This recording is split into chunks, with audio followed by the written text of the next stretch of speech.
मेरे पीएसओ को इन्हें रातों रात निकाला क्योंकि इल्तिजा मुफ्ती घर से फरार हुई, तो इसका फ्रस्ट्रेशन जो है मेरे पीएसओ पे निकाला। एनसी की बात करें, 50 एमएलए लेके वो कुछ नहीं बोल रहे, मुंह में उनका दही जमा हुआ है।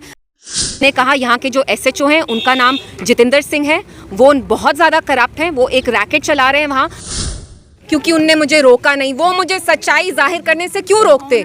ये तो एक पुलिस ऑफिसर की ड्यूटी है कि वो लॉ और ऑर्डर अपहोल्ड करे, सच्चाई का साथ दे। मेरे पीएसओस को इन्हें रातों रात निकाला क्योंकि इल्तिजा मुफ्ती घर से फरार हुई, तो इसका फ्रस्ट्रेशन जो है मेरे पीएसओस पे निकाला। लेकिन एसएचओ बिलावर अभी भी वहीं पे है जो वहाँ पे एक एक्सटॉर्शन रैकेट चला रहे हैं। तो आप इस सरकार की प्रायोरिटीज देख सकते हैं। और एनसी की बात करें, 50 एमएलए लेके वो कुछ नहीं बोल रहे, मुंह में उनका दही जमा हुआ है। लंच कर रहे हैं हमारे चीफ मिनिस्टर साहब दिल्ली में बैठ के, वहाँ बीजेपी के सारे मिनिस्टर्स को यहाँ से वहाँ जाके शॉल प्रस्तुत करते हैं। यहाँ के जो लोग हैं उनकी जानें जा रही हैं, वो उनमें इतनी डिसेंसी नहीं है कि वो सोपोर जाएं, इतनी डिसेंसी नहीं है कि कठुआ जाके उस लड़की को अपना कंधा दे जो बेवा बन गई रातों रात, जिसके 2 छोटे बच्चे हैं, मक्खन दिन की फैमिली से मिले। ये काम की बात नहीं है। मैं जाऊंगी, मैं 600 किलोमीटर 2 दिन में चली हूँ और मैं आपको बता नहीं सकती हूँ मुझे कितना स्ट्रेस हुआ, क्योंकि मैं अपने घर से मैं चोर की तरह निकली हूँ। मैं चोर नहीं हूँ, मैं सच्चाई का साथ देती हूँ। मेरे साथ ऐसा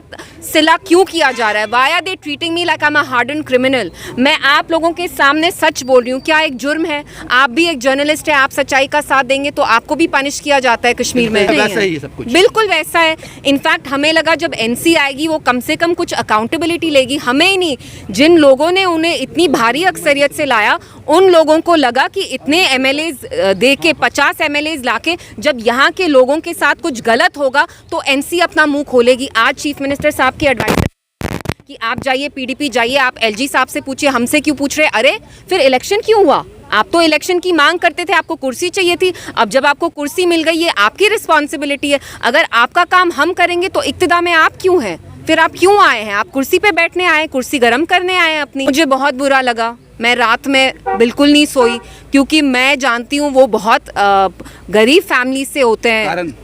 उनको ये कारण बोला गया कि आपने इसको रोका नहीं तो हम आपको निकाल देंगे। एसएचओ बिलावर को नहीं निकालना है, उस आर्मी वाले को नहीं निकालना है जिसने मंजूर को, एक ट्रक ड्राइवर को दिन दहाड़े मारा for no crime of his. But इनको मेरे पीएसओस को ही टारगेट करना था। क्यों? क्योंकि मैं घर से निकली, क्योंकि ये चाहते थे कि जेल की तरह मुझे वहाँ रखे और मैं निकल के आप लोगों से बात नहीं करूँ, कठुआ नहीं जाऊँ। देखिए, अगर मैंने सच्चाई का साथ दिया तो सब जो मेरे इर्द गिर्द होंगे वो सब रिस्क में है। तो this is a choice that I make. लेकिन मेरी इनसे अपील है कि जिनने भी यहाँ ह्यूमन राइट्स वायलेशंस किए आप उनको पनिश करिए। आप अपनी फ्रस्ट्रेशन और गुस्सा, आपका भांडा हमने फोड़ा कि यहाँ एक रैकेट चल रहा है, आपको उस बात पे अगर गुस्सा है तो आप वो गुस्सा मेरे पीएसओस पे क्यों निकाल रहे हैं?